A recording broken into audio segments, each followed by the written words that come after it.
ကဲဒီနေ့ကျွန်တော်တို့ညီတိုင်းတည်လို့ podcast เนาะသူဘာလဲကြုံရပြောရမလားအဲ့လိုမျိုးကျွန်တော်တို့လုပ်လို့ရှိတဲ့ဒီ podcast ကိုဒီနေ့တော့အထူးသဖြင့်မြန်မာလိုလုပ်ကြည့်ရမယ်ဘာဖြစ်လို့လဲဆိုတော့ဒီနေ့ဖြည့်ရှင်းရမယ့်ကိစ္စကတော့အိမ်တွင်းကိစ္စပါဒီညီကူမောင်နှမတွင်းကိစ္စပါဒါပေမဲ့ဆိုးတာတခုကဒီအိမ်တွင်းကိစ္စကိုပြည်တွင်းပြည်ပကြော်ညာတဲ့လူတွေပေါ့နော်ဘာလဲအော်ပြီးတော့ဘာလဲလူတကာချာတိစေဂျင်တဲ့လူတွေများတဲ့အတွက်ကြောင့်မလို့ဒီအိမ်တွင်းကိစ္စဖြစ်ပြီးမဲ့လို့အမှန်ဆိုတော့ဇိုမီကိစ္စဆိုတော့ဇိုမီအမျိုးသားကြီးမလို့ဇိုမီစကားနဲ့ပဲပြောရမှာဖြစ်တယ်ဒုတ်တော့နာမည်ပြတ်ဖို့ရောင်းစားဖို့လုပ်တဲ့လူတွေကဗမာစကားနဲ့ပြည်တွင်းပြည်ပနော်နေအတိအကျရောက်အောင်ပေါ့ကြော်ညာနေတဲ့အတွက်ကြောင့်မလို့ဒီနေ့တော့မြန်မာလိုပြောရခြင်းဖြစ်တယ်ကျွန်တော်နာမည်ဆွမ်ကင်ပါကျွန်တော်က podcast ကိုလုပ်လိရှိပါတယ်ကျွန်တော်နွေဦးဒေါ်လာကြီးမှာအစပိုင်းမှာကျွန်တော်ပါဝင်တယ်ဒါပေမဲ့ဒီနွေဦးဒေါ်လာကြီးကိုပါဝင်ခဲ့ပြီးမှအခုနောက်ပိုင်းတော့နွေဦးဒေါ်လာကြီးကိုအားမပေးတော့ဘဲနဲ့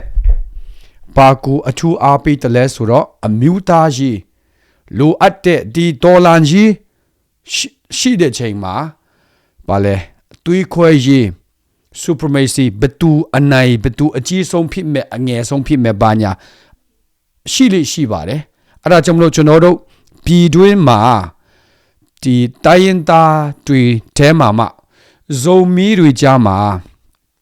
မိသားစုကိစ္စတွေရှိတယ်အဲ့ဒီမိသားစုကိစ္စတွေကို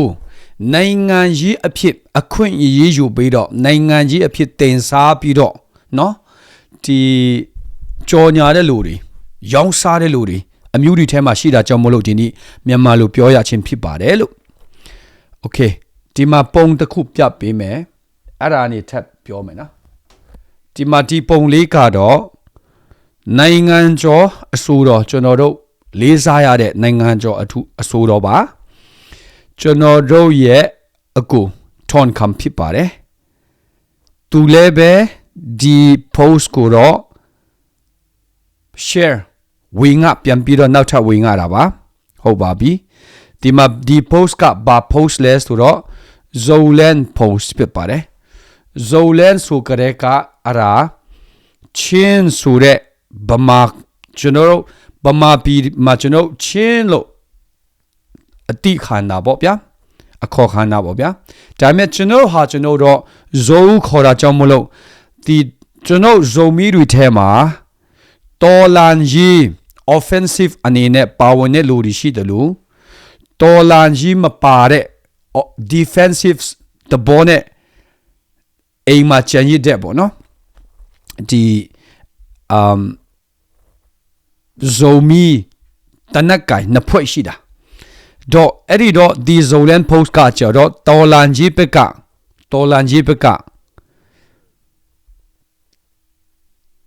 တနက်ကိုင်ဘက်ကပေါ့နော်သူတို့ post တာဖြစ်ရင်ဖြစ်မယ်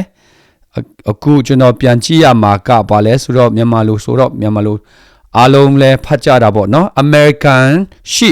ဇိုမီတဲ့နော်ဇိုလန်ကဒီနာပဲပိုးတယ်ဇိုမီဇိုအချင်းချင်းပေါ့နော်ဇိုလန်ဆိုတာကျွန်တော်ဇိုမီလို့ဆိုတော့ဇိုဂမ်လို့ပြောတာပေါ့ဇိုဂမ်ဆိုတော့ဇိုမီလို့ပဲပြောရမှာပေါ့နော်ဇိုမီနဲ့ဇိုမီမီကြီးမီရန်စင်တူယူမှာပဲဇိုမီဆိုတာကျွန်တော်ခေါ်တဲ့နာမည်ဖြစ်ပါတယ်အားလုံးလည်းသိမှာပါဇိုမီအဖွဲ့အစည်းများနဲ့မြန်မာနွေဦးတော်လာကြီးတိုက်ပွဲတဲ့နော်ဒါခေါင်းစဉ်ကတဲ့ကဒါရောင်းစားတာပဲရှိတယ်ခေါင်းစဉ်ကတဲ့ကရောင်းစားတာဖြစ်တယ်ဘာဖြစ်လို့လဲဆိုတော့အခုနကျွန်တော်ပြောတဲ့အတိုင်းပဲဒီမှာခုနောက်ထပ်ပြမဲ့ဒီအလန်လို့ပြောရမလားဒီအလန်ကကျွန်တော်တို့ဇုံမီတိုင်းရင်သားတွေရဲ့လူချင်းလူလာတဲ့ conference 2009မလား အဲ့မှာခေါင်းဆောင်တွေရွေးထားတဲ့အလံဖြစ်တယ်ဒါပေမဲ့ဇုံမီဆိုပေမဲ့ဒီတတခုတည်းပဲရှိပြီးတော့နိုင်ငံအဖြစ်မရပ်တည်နိုင်တဲ့ခါကျတော့အဲ့ဒါကိုတဘောတရားလောက်ပဲရှိပါတယ်ဆိုတော့မကြိုက်တဲ့လူခုနောက်ပိုင်းမှာတော့ပုံကန်တဲ့လူတော်တော်လေးများလာပါပြီဘာဖြစ်လို့လဲဆိုတော့အခုဒီဇုံလန်ဆိုတဲ့ဇုံလန်ပေါ့ကဆိုရင်လည်းပဲဒီဇုံမီအလန်ကူတော့တုံးမှာမဟုတ်ဘူးလို့ဆိုတာအဲ့ဒါကျင်းသေးတာပေါ့ဗျာနော်ဟုတ်ပြီအမှနောက်ထပ်ပြောရမယ်ဆိုလို့ရှင်တော့သူတို့ကဆွဲတယ်ဒီဟာဆိုလို့ရှင်တော့သူတို့ကဘာပြောလဲဆိုတော့ဗမာပြည်မှာဇုံမီအဖြစ်နေထိုင်ပြီးတော့အမေရိကန်မှာရောက်အမေရိကရောက်ပြီးနောက်ပိုင်းမှာနွေဦးတော်လန်ကြီးတွေနဲ့တိုက်ပွဲလုပ်နေတယ်လို့အဲ့ဒါရောင်းစားတာတက်ဆိုတော့ဒီ Zoland Post ကဘယ်သူဘယ်ဝါမပြောချင်ဘူးဘယ်သူမဝါလည်းမသိဘူးဆိုတော့ပြောချင်တာကဒီကိစ္စတွေဟာဆိုလို့ရှိရင်တော့မိသားစုအတွင်းဖြစ်တဲ့ပြဿနာမိသားစုအတွင်းဖြစ်တဲ့ပြဿနာပထမဖြစ်တာပါလေโอเคပထမဖြစ်တာပါလဲဆိုတော့နွေဦးတော်လန်ကြီးအာနာသိမ့်ပြီးနောက်နွေဦးတော်လန်ကြီးဖြစ်လာတယ်နွေဦးတော်လန်ကြီးဖြစ်တော့ချင်းပြည်နယ်မှာတော်လန်ကြီးတွေစုပေါင်းတဲ့နေရာ ICNCC ဆိုတာရှိတယ်အဲ့ဒီမှာ CNF တွေလည်းပါတယ် CNDF တွေလည်းပါတယ် Zoland တွေလည်းပါတယ်ကျန်တဲ့ဘောနော်ဒိုင်းတာအတီတီဒီကျွန်တော်ချင်းပြဘာလဲ subtribe လို့အတီတီတွေပါတယ်ဒီအားလုံးပါဝင်တဲ့ ICNCC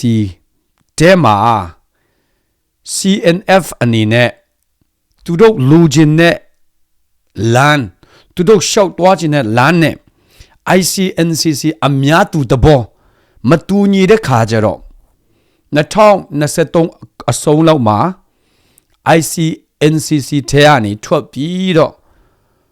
ဒီ CC Chinland Council ဆိုတဲ့အဖွဲ့အစည်းတည်ထောင်လာတယ်ဒီနှစ်ခုဟာဆိုလို့ရှင်ပြောရမယ်ဆိုလို့ရှင်တော့မိသားစုအတွင်းပြဿနာပြည်တွင်းပြဿနာကဒေါ်လာကြီးနော်ပြည်တွင်းပြဿနာကစစ်အာဏာရှင်မင်းအောင်လိုက်ကအာဏာသိမ်းတယ်တဘောမတူတဲ့လူငယ်တွေကဆန္ဒပြပြီးတော့လက်နက်ကိုင်တယ်အဲ့ဒါပြည်တွင်းပြဿနာဒါပေမဲ့ချင်းပြည်နယ်မှာမိသားစုပြဿနာကပါလေတော်လန်ကြီးအဖွဲ့ချင်းထဲမှာ ICNCC ဆိုပြီးတော့ Interim Chin National Consultative Council ဆိုပြီးတော့အမှမိသားစုအလိုက်အမှ subtribe ကုအနွယ်စုအလိုက်အတူတကွလက်နက်ကိုင်ကြတယ်တော်လန်ကြတယ်အဲ့ဒီထဲမှာခုနပြောတဲ့အတိုင်းပဲလက်နက်ကိုင်ထားပြီးသားဖြစ်တဲ့ CNF Chin National Front Chin National Army ကသူတို့လူချင်းနဲ့ပေါ့နော်2ယောက်3ယောက်2ဦး3ဦးရဲ့လူချင်းစန္ဒနဲ့ဆက်သွားလို့ဆက်မောင်းလို့မရတဲ့ခါကျတော့သူတို့ Chinland Council အဖြစ် Chinland Council ကိုသူတို့ကထပ်ဖွဲ့လက်ခါကျတော့နှစ်ဖွဲ့ရှိသွားတာဒီကိစ္စတွေဟာဆိုလို့ရှိရင်တော့ဘာလဲဆိုတော့မိသားစုအတွင်းရှိတဲ့ပြဿနာအဲ့ဒါကြောင့်မလို့အဲ့ဒါပြီးနောက်ဘာထပ်ဖြစ်တယ်လဲဆိုလို့ရှိရင်တော့အခု CB မှာအင်အားက CC နဲ့နိုင်ရှင်ကြည့်မယ်ဆိုလို့ရှိရင်တော့ CB မှာပူပြီးအားငယ်တယ်လို့သူတို့အစပိုက်ကအခုနောက်ပိုင်းမှာတော့မြုပ်သိမ်းတိုက်ပွဲတိုက်လို့ CB မှာမြုပ်သိမ်းတိုက်တယ်အဲ့တော့ပူကောင်းတာပေါ့ဒါပေမဲ့အစပိုင်းမှာ CB ကအားငယ်တယ်လို့နဲ့သူတို့စိတ်မချလို့လား Arakan Army နဲ့ဘာလဲ affiliation လုပ်တယ်နော် Arakan Army နဲ့ affiliation လုပ်တယ် Arakan ကလည်းပဲပလက်ဝတ်ကိုတိန်းတာဆိုတော့ Arakan ရဲ့ပလက်ဝတ်တိန်းတာကို CB ကတဘောတူပြီးတော့ affiliation alliance တဘောလုပ်တယ်နော်အဲ့ဒါပြီးနောက်ဒီ CB လောက်ဆောင်တဲ့နေရာတိုင်းမှာလူ Arakan ကလည်းကူညီတယ်ထောက်ပံ့ပေးတာနေရာတွေရှိတယ် lai lei pi do matu pi do ma min da do ma di CB dia mute ting tai poi sen na bo bia lai lei pi le ting ne matu pi le ting de min da le ting ne than lang le ting de so do beni ya be tingအခုနပြောတဲ့အတိုင်းပဲလေ CB နဲ့ CB နဲ့ CC ရှိသွားပြီ ICNCC မှာကြံရစ်နေတဲ့မိသားစုတွေက CB Chin Brotherhood Alliance CBA ပေါ့နော်အနည်းနဲ့သူတို့ရက်တည်တယ် ICNCC မှာကြိတ်တလူမောင်းလို့မရတဲ့ချိန်မှာကြိတ်တလူတွားလို့မရတဲ့ချိန်မှာကိုဟာကိုရက်တည်တဲ့ CC ကသူတို့မှာအဖွဲ့ရှိ Chin government သူတို့မှာရှိတယ်ဒီဘက်မှာရှိပြီးသား ICNCC government ရှိတယ်ဆိုတော့ Chin တောင်မှာ government ဆိုတဲ့တဘောဒီဘယ်လိုလဲဥပဒေမစိုးမှုတဲ့ချိန်မှာ government ပေါ့နော်အခုလောလောဆယ်ဗမာပြည်မှာဥပဒေမစိုးမှုဘူးနော်ဥပဒေဆိုတာလည်းပဲဘယ်ဥပဒေမှတုံးလို့မရဘူးနော်1940ခုဥပဒေလည်းတုံးလို့မရဘူး94ဥပဒေလည်းတုံးလို့မရဘူး2008ဥပဒေလည်းတုံးစားလို့မရဘူးအဲ့ချိန်မှာဥပဒေမဲ့နေတဲ့ချိန်မှာမဟုတ်လို့တနတ်ကြိုက်ကြတယ်အဲ့တနတ်ကြိုက်တဲ့နေရာမှာချင်းပြည်မှာ government အနေနဲ့ ICNCC ရှိပြီးသား government နဲ့အခုနောက်လာတဲ့ government CC ဆိုတာရှိတယ်အခုနပြောတဲ့အတိုင်း CC ကကြတော့သူတို့ဘာလူလားတလဲဆိုတော့ငါတို့က ICNCC မှာကြိတ်တလူလှုပ်စားလို့မရပေမဲ့ CC မှာလှုပ်စားလို့ရမယ်ဆိုတော့ဟုတ်ပြီနင်တို့ငါတို့လက်အောက်မှာငါခိုက်တလူလှုပ်မယ်ငါစားခိုင်စားမယ်ဆိုတဲ့ငါအတွေးခေါ်ငါဘီူဟာလက်ခံမယ်ဆိုမင်းတို့ဖိတ်အော်စားပါဝင်ကြဆိုပြီးတော့ဖိတ်ခေါ်တယ်လူမျိုးနွယ်စုအသေးစားတွေပြောရမလားဒါမလို့ရှင်သူတို့ဟာသူတို့မရက်တည်နိုင်တဲ့ဘယ်လိုလဲဒီဟူကြဒီကြမျိုးနွယ်စုတွေပြောရမလားနော် CC ထဲမှာနေတယ်ဒါပေမဲ့မြို့နယ်အလိုက်တဘောပုံစံမျိုးဆိုမတူပီကမ်ပလက်မာရာပီပိုအလိုက်ဇိုအဲ့လိုပုံစံမျိုးဆိုလို့ရှိရင်တော့ CB ထဲမှာပဲကြံရစ်တယ်ဒီနှစ်ဖွဲ့ကရှိနေပြီဆိုတော့ဒေါ်လာကြီးကဗမာပြည်တပြည်လုံးနဲ့တက်ဆိုင်တယ်ဒါပေမဲ့ CB နဲ့ CC ရဲ့သူတို့လူချင်းနဲ့တွာလာရန်ကတွာလာတဲ့နေရာတွေကဒေါ်လာကြီးဟုတ်ပါရဲ့ဒုတ်တော့ဘယ်လိုလဲအငင်းအပြောလို့ပုံစံမျိုးဖြစ်လာပြီဘာဖြစ်လို့လဲ CB ကမြုပ်တမြုပ်ပြီးတိမ်ပိုက်လာပြီဒါပေမဲ့ CC ကကျတော့မြုပ်မတိမ်ပိုက်ဘူးအဲ့ဒီခါကျတော့ဘာဆက်ဖြစ်လာတယ်လဲဆိုတော့လာလေးပြီးတော့မင်းတို့မတူပြီးတော့မြုပ်တိမ်တဲ့နေရာမှာလာလေးပြီးမှာခင်Army is မဲအောင်လိုက် camp လို့ရှိတယ်နော်ဒီ SSC camp လို့ရှိတယ်မတူပီမှာရှိတယ်သူတို့ CB ကတိမ်ပိုက်ဖို့တိုက်လန်နေတဲ့ချိန်မှာနောက်ကနေနောက်ကြောကူဓာတ်နဲ့ထူတဲ့ပုံစံမျိုးနဲ့တနတ်နဲ့တိုက်တယ်လို့ရှိတယ်အဲ့ဒါ CC မရာကလည်းကောင်းကောင်းပြောတယ်သူတို့တက်တီလူရှိတယ်လပပလေးသူတို့တည်တယ်ပြောချင်တာကတော်လန်ရရှိတိုင်းမှာမိသားစုအတွင်ပြဿနာဆိုတာရှိပါတယ်အခုဒီမှာပြတ်တာနေတဲ့ပုံနော်အခုဒီမှာပြတ်တာနေတဲ့ပုံအမေရိကမှာရှိတဲ့ဇိုမီအဖွဲ့အစည်းများနဲ့မြန်မာຫນွေဦးတော်လန်ရေးတိုက်ပွဲနောက်ထပ်ကြည့်လိုက်ဒီပုံတွေအမှပြောပြီးတော့ဒီကောင်လေးတနက်ကြိုင်လို့လာဗျာဒီမှာကျွန်တော်တငယ်ချင်းတွေကျွန်တော်အကိုတွေရှိတယ်ဒီမှာဆာမန်ပီတို့လည်းရှိမယ်ပူခထန်းတို့လည်းရှိမယ်ပူအမန်ပီတို့ရှိမယ်ပူထန်းပီတို့ရှိမယ်ဒီမှာကျွန်တော်တငယ်ချင်းတွေနော်တီလူတွေကတနတ်များကြိုင်လို့လားမကြိုင်ဘူးအဲ့ဒါမိသားစုအတွင်ဖြစ်နေတဲ့ပြဿနာဘာပြဿနာလဲဘာပြဿနာလဲဆိုတော့တခုပြဿနာရှိလာတဲ့ခါကျတော့ဟာဒီလူတွေကလှုပ်တယ်ဟူလူတွေကလှုပ်တယ်ဆိုတဲ့ပြဿနာတွေအဲ့ဒါမယုံရဘူးဒီမှာခေါင်းစဉ်ကတဲ့က American မှာရှိတဲ့ဇုံမီအဖွဲ့အစည်းများနဲ့မြန်မာຫນွေဦးတော်လာကြီးတိုက်ပွဲတဲ့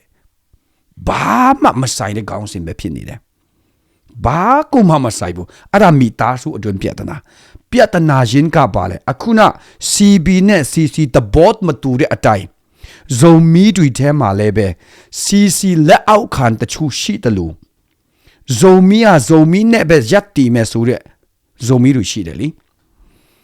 နော် CC လက်အောက်ခံအခုနောက်ပိုက်တော့ CC လက်အောက်မှာမနေကြတော့ဘူးလေအစပိုင်းမှာ CC လက်အောက်ခံဒါမဲ့အခုနောက်ပိုက်တော့ CC ရဲ့အောက်မှာ CNF ရဲ့အောက်မှာမနေကြတော့ဘူးအဒီတူတွေကဇုံမီပဲဇုံလန်းဆိုတာဇုံမီပဲဒီမြန်မာလိုရေးသားတာဇုံမီတဲ့အင်္ဂလိပ်လို English Latin alphabet နဲ့ရေးတာဇုံလန်းတဲ့ဇုံလန်းနဲ့ဇုံမီကဘာကွာလဲအတူပဲဒါပေမဲ့အစပိုင်းမှာတဖွဲ့က CNF လက်အောက်မှာအတူတကွနေထိုင်တယ်နောက်တဖွဲ့က CNF လက်အောက်မှာမနေထိုင်ချင်ဘူးနောက်ထပ်ဥပမာပြောစရာရှိလားရှိတာပေါ့ကဲထားလိုက်ဖလမ်းမှာလိုက်စုံတွေရှိတယ်ဇဟာဝါရှိတယ်ဝါငုံတွေလည်းရှိတာပဲဒါပေမဲ့ဖလမ်းကလိုက်စုံနဲ့ဝါငုံနဲ့ကဖလမ်းနဲ့ဝါငုံနဲ့ကဖလမ်းမြို့ထဲမှာပဲအတူနေထိုင်တာဒါပေမဲ့ဝါငုံကဒူလီယန်စကားကိုပြောတယ်လိုက်စုံတွေကလိုက်စုံစကားပြောတာပေါ့အဲ့ဒါနဲ့တမြို့ထဲဆိုတော့ဟုတ်ပြီမြို့နဲ့တမြို့နဲ့ထဲဆိုတော့ဖလမ် district ထဲမှာပဲနေတာအတူတကွနေထိုင်လာမဟုတ်ဘူးတဘောမတူညီမှုတွေရှိတယ်လိုင်ဇိုဖက်လူများစုက CNDF နောက်မှာနေ CNDF နဲ့ရပ်တည်တာပေါ့ဒါနဲ့ဝါငေါဖက်ကဘယ်မှာတွားရပ်တည်တယ်လဲ CNF နဲ့လက်တွဲတာပေါ့ဆိုတော့အဲ့ဒါမိသားစုအတွင်းပြဿနာကွာအဲ့ဒါမိသားစုအတွင်းပြဿနာဒီမိသားစုအတွင်းပြဿနာကိုတနိုင်ငံလုံးရောင်းစားခြင်းတဲ့လူတွေဟာလူဆိုးတွေပဲပြောရရင်လေမိသားစုအတွင်းပြဿနာကိုတနိုင်ငံလုံးရောင်းစားပြီးတော့မဟုတ်မမှန်ဒီပြောဟူပြောတော်ပြောတောင်ပြောပေါ့နော်ဒီပြောလိုက်ဟူပြောလိုက်ဥပမာပြောပြမယ်ဆိုရင်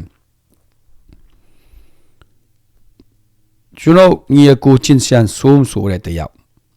တော်လန်ကြီးမှာပါတယ်ဒါပေမဲ့အမျိုးသားကြီးကိုလည်းအရန်ချစ်တယ်နော်ကျွန်တော်တို့ဇုံမီတွေထဲမှာတော်လန်ကြီးမှာပါတဲ့လူရှိတယ်လူအမျိုးသားကြီးကိုဦးစားပေးတဲ့လူရှိတယ်နှမျိုးနဲ့စားရှိပါတယ်နော်အဲ့ဒီတော်လန်ကြီးကိုစိတ်ဝင်စားပြီးတော့အချိန်ပေးပြီးတော့ကြိုးစားခဲ့တဲ့ကျွန်တော်ညီအကိုချင်းစံဆိုးနောက်ဆုံးတော့တော်လန်ကြီးမှာပါပေမဲ့အမျိုးသားကြီးကိုပို့ပြီးတော့အလေးထားလာတဲ့ခါကျသူ့မှာပြဿနာတွေရှိလာရော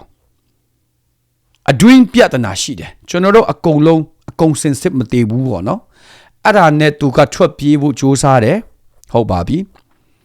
ဆိုင်းရံရွာမှာတော့ပြီးတော့ခဏပုံးရှောင်တယ်အဲ့ဒီမှာသူ့လက်ကလည်းပဲဒဏ်ရာရတယ်လို့ပဲ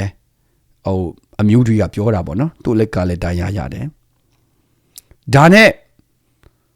ထွက်ပြေးဖို့ပြင်ဆင်လာနေတဲ့ချိန်မှာပဲ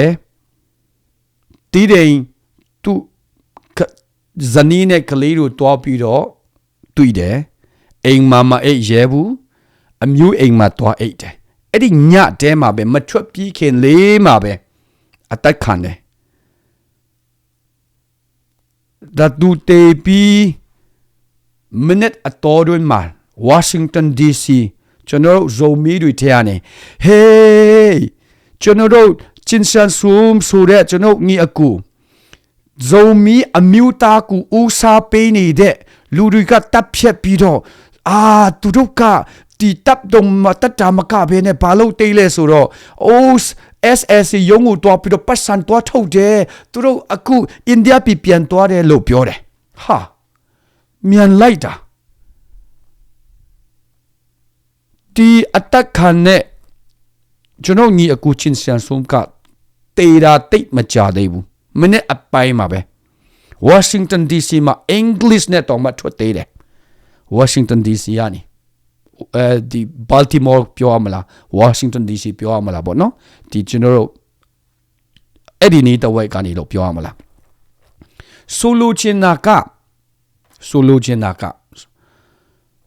chuno ni aku chin sian som ka tolan yi ma pa ne pe me lo ti chuno ro mi ta su adun ma phit ni de CNF ne zomi dui ma mani de taburi shi de betu u saw ma le betu ka hwa phit ma le ba nya atui kho ma tu ni de apai rwe mya ji shi de le ai kha ja roကျွန်တော်ညီကိုချင်းစံဆုံးက CNF ဦးဆောင်တဲ့နေရာမှာမလိုလားတော့ဘူးအဲ့ဒါမကဘဲနဲ့ CNF တွေနဲ့ပူးတွဲတပ်ဖြတ်ခံရတဲ့ကျွန်တော်တို့ចောင်းသားခေါင်းဆောင်ကျွန်တော်ဆရာကျွန်တော်ညီကိုMoses Kim Tuang သူတို့နှစ်ယောက်စလုံးတည်င်းတွေစကားပြောတယ်ဖုန်းခေါ်ကြတယ်ဟုတ်တယ်နော်ဆိုတော့ပြောချင်တာကကျွန်တော်မိသားစုအတွင်းပြဿနာကတချို့ကတော်လန်ကြီးကိုအရေးထားတယ်ရွာကိုမီးလောင်အောင်လည်းပြဿနာမရှာတော့ဘူးမီးလောင်ရင်လောင်ပါစေကွာဒီအိမ်တွေကတန်ဖိုးမရှိတော့ဘူးတော်လန်ကြီးကာလပဲဆိုပြီးတော့သူတို့လောင်ဖို့ကိုစူးစမ်းနေကြတဲ့လူတွေရှိတယ်ဒါနဲ့အမျိုးသားကြီးကိုဦးစားပေးအမျိုးသားကြီးကိုအလေးထားတဲ့ဒီဇုံမီတွေရှိတယ်လေကျွန်တော်အပါဝင်ပေါ့နော်အစပိုက်ကကျွန်တော်လည်းဒေါ်လာကြီးပါဝင်လုံးလို့ကျွန်တော်ဒီတိုစာကောင်စီမှာတိုစာကောင်ဒီကောင်ဆိုအင်ရှိမှာပေါ့တွားပြီးတော့ဆန္ဒပြတယ်ဆန္ဒပြတဲ့ချိန်မှာဒီ Free Burma ဆိုတဲ့ဟာကျွန်တော်ဒီအင်ဂျီကိုလည်းတွားဝတ်တယ်လေအခုတတိရှိတော့မဲပေါ့နော် Free Burma ဆိုတဲ့Burma ကို free ရအောင် Burma democracy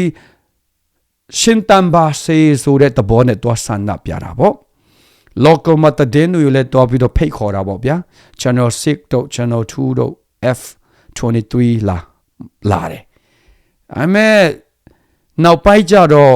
အိမ်တွင်းပြဿနာကြီးကျယ်လာတဲ့ခါကျတော့ကျွန်တော်တော်လန်ကြီးမှာအချင်းကိုမပေးနိုင်တော့ဘူး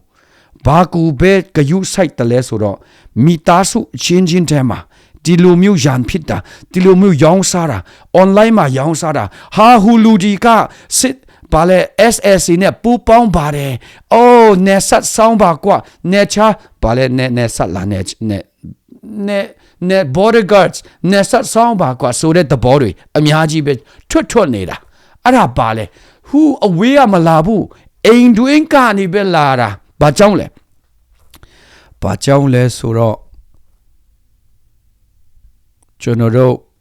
ချင်းပြည်နယ်ဆိုတဲ့ကျွန်တော်တို့ချင်းပြည်နယ်ချင်းဝိတည်နာချင်းပြည်နယ်ဟာဆိုလို့ရှိရင်တော့တောတွေ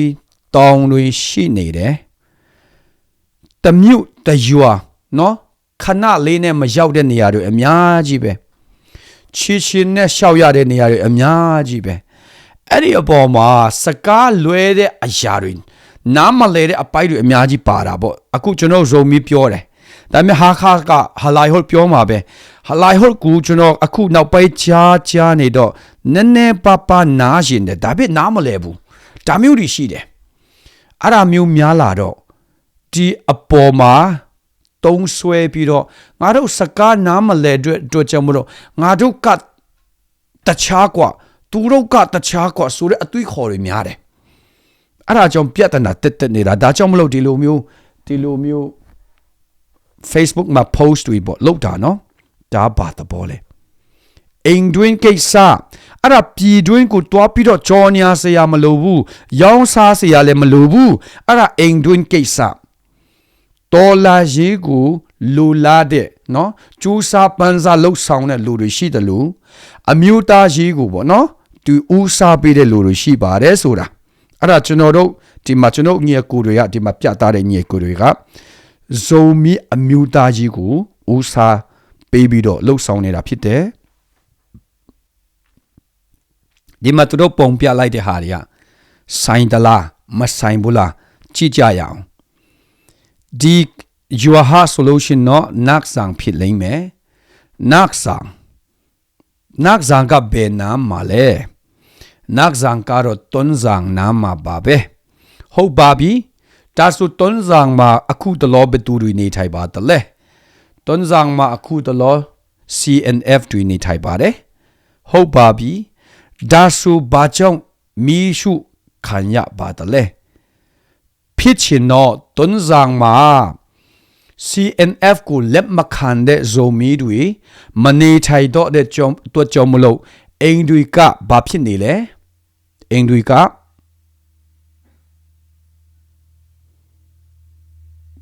เองดุยกะเวกันพินนี่ราบ่ลูมันเนบู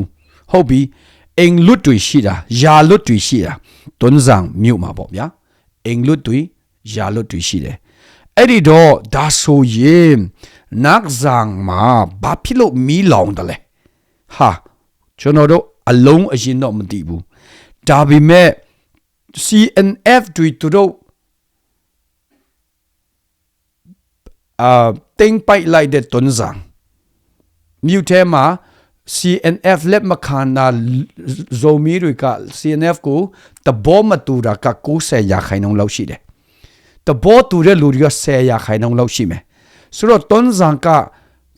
တဝစ်ချောထွက်ပြေးသွားတာပေါ့ CNF ညင်းစဲနေစမှာဆိုလို့ဒါအိမ်တွေယာတွေကလွတ်တာပေါ့အဲ့လိုဆိုတော့ urbanization လို့ခေါ်တာပေါ့ဗျာ hey မင်းတို့တော့မှနည်းနည်းမင်းတို့နေတဲ့ဒီ CNF ကိုလက်ခံတဲ့ငါတို့ညီကိုတွေအေးလာနေမင်းတို့တော့မှစားစရာမရှိဘူးမလားမင်းတို့အိန္ဒိယလဲဟွာလဲမူးရွာရင်လဲပဲဟုတ်စားပါလဲမလုံဘူးမလားစူတယ်မလားအိမ်တွင်းထဲမှာပဲနော်အခန်းထဲမှာနေရတော့မှစူတယ်မလားသမင်းချက်တယ်ဆိုရင်လည်းအဲ့လိုဟောဖြစ်တယ်မလားဟေးမင်းတို့လာပါတွန်းဆောင်ပါလေဟေးမင်းတို့ငါတို့ငယ်ကူတွေဟုတ်စား CNF တဘောမတူလို့ CNF ကိုကြောက်လို့ထွက်ပြေးကြတာအိမ်တွေယာတွေရှိတယ်ဆိုလို့အဲ့ဒီတဘောလည်းဖြစ်နိုင်တယ်ဆိုတော့ခမရတို့လိန်လေဖို့ပဲမတိပါနဲ့ဗျအခုဘတူကခဏလိန်လေလိရှိပါတလဲဆိုတာလဲနောက်ထပ်ပြချင်သေးတယ်ကဲဒီမှာနောက်တပုံပါရှိတလဲဆိုတော့ဒီမှာဒီပုံပြမယ်နော်โอเคဒီပုံက profile မှာကျွန်တော်ရဲ့ဓာတ်ပုံမှာဒါပေမဲ့ကျွန်တော်မှာတငယ်ချင်းတွေတောင်းတဲ့ချီရှိပါတယ်တငယ်ချင်းတွေတောင်းတဲ့ချီရှိပါတယ်ဒါပေမဲ့ဒီလူရဲ့ပုံထဲမှာတငယ်ချင်း friend က9ယောက်ပဲရှိတယ်နော်ကျွန်တော်မှာတငယ်ချင်းတောင်းတဲ့ချီရှိတယ်သူ့မှာကျတော့9ယောက်ရှိတယ်ဟုတ်ပါပြီနောက်ထပ်ကြည့်မယ်အဲ့ဒါဆိုသူ့မှာ9ယောက်ထဲမှာမှ Zolan Commander ပါတယ် Zolan supporter ရဲ့ fake account holder 3ယောက်တယောက်ပါတယ် Zolan supporter fake account holder တယောက်ပါတယ်နော်ပြီးတော့ PDF Zolan official ပါတယ်ပြီးတော့ Dark Commander ရဲ့ PDF official ရဲ့ fake account Zolan supporter fake account ရဲ့ပါတယ်ဆိုကြတဲ့ကဒီမှာရာခိုင်နှုန်းမှန်တယ်လို့တော့မပြောချင်ဘူးเนาะအရာမှာအချိန်လိုတယ် unlimited knowledge ပါလေ resource ဘယ်လိုဖြစ်တယ်ဘာညာပေါ့နော်အကြောင်းရင်းအလုံးစုံလိုတယ်အဲ့တော့အဲ့ဒီမှာအကြောင်းရင်းအလုံးစုံမသိတဲ့ချိန်မှာကိုတို့ limited resource ကျွန်တော်တို့ရှိထားတဲ့ဒီဟာလေးတွေနဲ့ကြည့်မယ်ဆိုလို့ရှိရင်တော့ဒီမှာကျွန်တော်ရဲ့ account ကို fake လုပ်ထားတာဘယ်သူလဲဆိုတာကျွန်တော်တို့မသိဘူးဒါပေမဲ့သူ့မှာတငယ်ချင်း9ယောက်ရှိတဲ့ထဲမှာ3ယောက်ကဘယ်သူတွေလဲ Zomi Commander Zolan Tolanji ပါဝင်တဲ့ Commander Greenland Gideon ပါတယ် PDF Zolan official ပါတယ်ပြီးရင် fake account Zolan supporter ပါတယ်ဆိုတော့9ယောက်ထဲမှာ3ယောက်ကဆက်ဆက်နေတယ်ဟုတ်တယ်နော်9ယောက်ထဲမှာ3ယောက်ကဆက်ဆက်နေတယ်အဲ့လိုဆက်ဆက်နေတယ်ဆိုရင်ကျွန်တော်တို့ရာခိုင်နှုန်းမှန်တယ်လို့ပြောလို့မရပေမဲ့ဒီ fake account တွေခဏလုပ်တဲ့လူတွေဟာဆိုလို့ရှိရင်တော့တော်လန်ကြီးကိုဦးစားပေးပြီးတော့အမျိုးသားကြီးကို ထားခဲ့တဲ့ကျွန်တော်တို့မိသားစုဝင်တွေပါနော်ဆိုတော့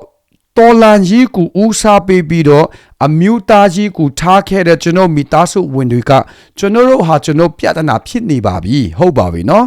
ပြဿနာဖြစ်နေပါပြီအဲ့ဒီပြဿနာတွေကိုဒီလိုပုံဖော်တဲ့ခါကျတော့ကျွန်တော်တို့အရန်ယုံစရာလိုပါတလားနော်ရှင်းနေနော်ဒီမှာအမျိုးသားကြီးကိုလူလာအပ်တဲ့လူတွေနော်ကျွန်တော်တငယ်ချင်းတွေကျွန်တော်ပေါင်းဖော်တွေကျွန်တော်အငြိအကိုတွေအမတွေနော်ဒီမှာသူတို့အမျိုးသားကြီးကိုလူလာတဲ့လူတွေပါဇုံမီအမျိုးသားကြီးနဲ့ပတ်သက်တဲ့ဟာဒီမှာကြည့် Zogam Develop Fund နော်ဒီဇုံမီနဲ့ပတ်သက်တဲ့ committee တဲ့ ZDF တဲ့နော်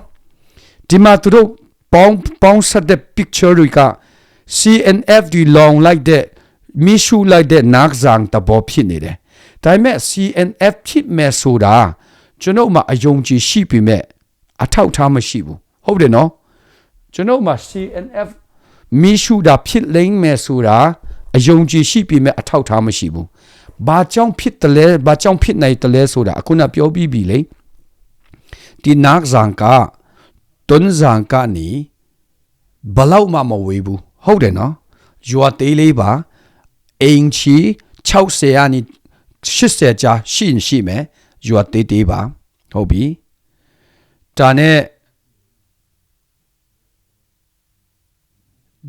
ဒီအင်သေးမာမဒီအင်သေးမာမဘာလဲဆိုတော့ဒီနက်ဇန်ကိုတင်ပိုက်ယူရုံမကဘဲနဲ့တွန်းဇန်ကနေ CNF မလက်ခံတဲ့ဇိုမီတွေဘာလဲရှောင်းတွန်းဇန်မျိုးကိုရှောင်းပြီးတော့ထွက်သွားတဲ့ဇိုမီတွေကိုမင်းတို့ပြန်လာလို့မရတော့ပါဘူးခင်ဗျမင်းတို့အိမ်မှာလူနေမဲ့အိမ်ရှိပါပြီဆိုတဲ့အတွေးခေါ်လာဒီမှာလူတိုင်းမှာ propaganda ဆိုတာရှိရလေအဲ့ဒီ CNF propaganda ဖြစ်ရင်လည်းဖြစ်နိုင်ပါတယ်ဆိုတဲ့အကြောင်းကိုကျွန်တော်ပြောချင်တာပါဆိုတော့ဒီလူမျိုးပုံဖော်ပေးတဲ့လူတွေကကျွန်တော်မိသားစုဝင်တွေပဲဘာဖြစ်လို့လဲ Zomi development တဘောမတူလို့ Zomi ရဲ့ army ZRA ကိုတဘောမတူလို့ Zomi အမျိုးသားကြီးကိုတဘောမတူလို့ဦးဆောင်တဲ့နေရာပိုင်းမှာအစင်မပြေလို့အကြောင်းပေါ့နော်ဒီအကြောင်းမရှိတော့ဟိုအကြောင်းလည်းဖြစ်မယ်ကိုတော့ပြောလို့တိတ်မရဘူးဒုတ်တော်လဲပဲအလုံးတိတဲ့တိုင်ပဲလေဟုတ်တယ်နော်မရာဒူလည်းပဲတွေးခွဲတယ်ဗျ CNF ကမရာဒူလည်းတွေးခွဲတယ်ပြီးတော့ဖလမ်လည်းတွေးခွဲတယ်နေရာမြောက်များစွာကျွန်တော်မသိမလက်လမ်းမမီတဲ့နေရာအများကြီးရှိတယ်မန်ဒပေပိုင်ပါမယ်တွေးခွဲတဲ့နေရာတွေရှိတယ်ဒီမှာလူလေလုတ်တဲ့ကောင်တွေပဲတူလဲဆိုတာထပ်ပြပေးမယ်နော် CB ကမြုပ်သိမ်းတယ်ခဏပဲမြုပ်သိမ်းတယ်လာလေးပြူလဲသိမ်းတယ်ဟုတ်တယ်နော်လာလေးပြူတဲ့သိမ်းတယ်ကနေဒီကိုလဲသိမ်းတယ်အော်အဲ့ဒါရမြုပ်ကြီးတော့မဟုတ်ပါဘူးနော်စစ်တွေပါလဲဟို SSE ရရုံးတွေပေါ့ဟုတ်ပြီလာလေးပြူသိမ်းတယ်မတူပြူသိမ်းတယ်ကမ်ပလက်ကိုသိမ်းတယ်မင်းတပ်ကိုသိမ်းတယ်အခုနောက်ဆုံးဖလမ်ကိုသိမ်းတယ်9လကြော်ကြတယ်အဲ့ဒီမှာနောက်ဆက်ပေးနေတာဘယ်သူလဲ CNF ဒါပေမဲ့ဖလမ်ကိုသိမ်းပိုက်လာတဲ့ခါကျတော့ဂုံပြုတ်စာထုတ်ပြန်ချက်လို့တာဘယ်သူလဲ CNF ပဲဒီမှာလူလဲတွေဦးနောက်တော်လဲတယ်ဒီမှာ CNF Chin National Front တဲ့ General Headquarter Chinland တဲ့နော်ဟုတ်ပါပြီချင်းညီကိုနဲ့မဟာမိတ်တပ်များတို့၏ချင်းညီနောင်စစ်စင်ရေးအဖြစ်ဖော်ဆောင်ခဲ့သောဖလာမြူတိန်တိုက်ပွဲအောင်မြင်မှုနဲ့၎င်းစစ်စင်ရေးတွင်ပူးပေါင်းပါဝင်ကြသောချင်းညီနောင်အဖွဲ့ဝင်များနဲ့မဟာမိတ်တိုက်ပွဲများအားလုံးအပေါ်ဂုဏ်ယူဝန်းမြောက်ကြောင်းမတန်တင်အပ်ပါသည်တဲ့ဟုတ်တယ်ဒီကောင်ကြီးဟာတော်လဲတယ်ဗျဖလန်းကိုမြုပ်သိမ်းတဲ့ခါကျတော့ဟာချီးကျူးတယ်ဂုံယူတယ်တဲ့ဒါပေမဲ့ SST ကို channel နဲ့ဟို Telegram နဲ့ဟို Viber နဲ့ဘယ်နည်းမဆိုတုံးပြပြီးတော့အကူအညီတောင်းတယ်လို့ပဲတူတယ်လေ Marane tai khai donga kuni tong le du beturi le CB yan CB muting tai poi ko anau shet khana pe da beturi le soro pyo chin na ka ti kaisa dwi ka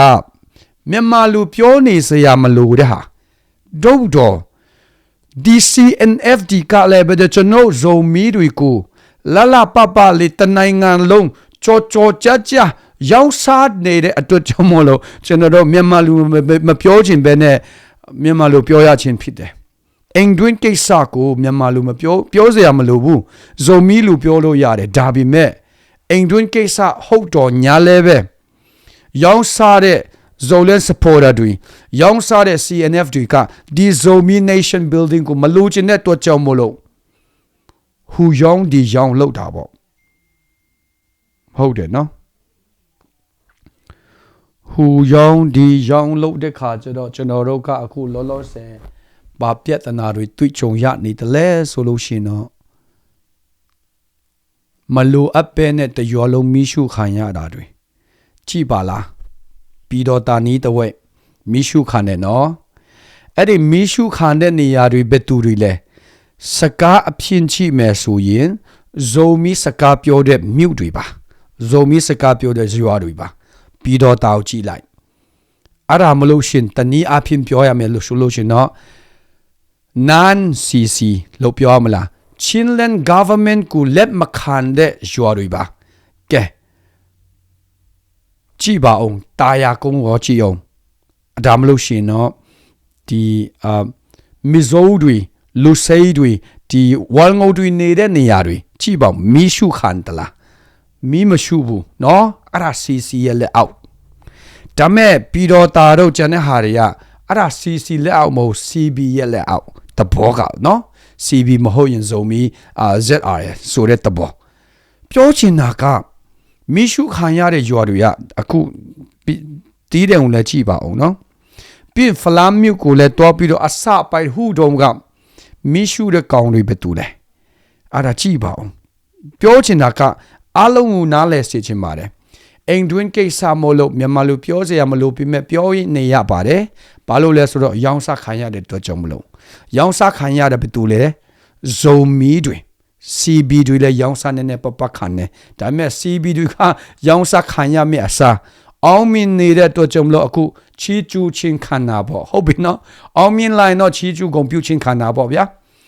ဟုတ်တယ်အောင်မြင်လိုက်ချီကျူးကုန်ပြုတ်ချင်းခံတယ်မအောင်မြင်မှုဆိုတော့နေနေချင်းခံရမှာပဲချီဖွားမှာပဲနေထိုင်ရမှာပဲဒါကြောင့်မလို့ကျွန်တော်အရာတိလုံးလို့ဇုံမီအမျိုးသားရေးကိုဦးစားပေးရခြင်းဖြစ်တယ်မြန်မာတပီလုံးနားလဲစေချင်ပါတယ်ကျွန်တော်တို့ဇုံမီအမျိုးသားတွေကဘာဖြစ်လို့ CNF ကိုမလိုချင်တယ်လဲဘာဖြစ်လို့လဲဆိုတော့ CNF တွေကကျွန်တော်တို့ဇုံမီတွေကိုနှိပ်စက်ငင်းပန်းတာမနေတော့ဘူးဒါမကဘဲနဲ့ဖျားเจ้าငါကောဒီဟူယွာကရောဒီလောက်မပင်တပ်ဖြတ်မဲ့ဘာနဲ့တပ်ဖြတ်တာလို့အများကြီးရှိနေပြီကျွန်တော် CNF ကိုမလိုလားဘူး CNF လိုလားတဲ့မြို့ဆိုတာနဲပါတယ်ရှိသေးတယ်ဒါပေမဲ့နဲပါတယ်ကျွန်တော်တို့မလိုလားဘူးဟုတ်ပြီနော်ဟုတ်ပြီကျွန်တော်တို့အားလုံးနားလဲရှင်းချင်းနဲ့အားလုံးသိစေချင်းနဲ့ဒီရောင်းစားတဲ့လူတွေကအမှန်တကယ်ဆိုရင် Zomi movement Zomi အမျိုးသားရေးကို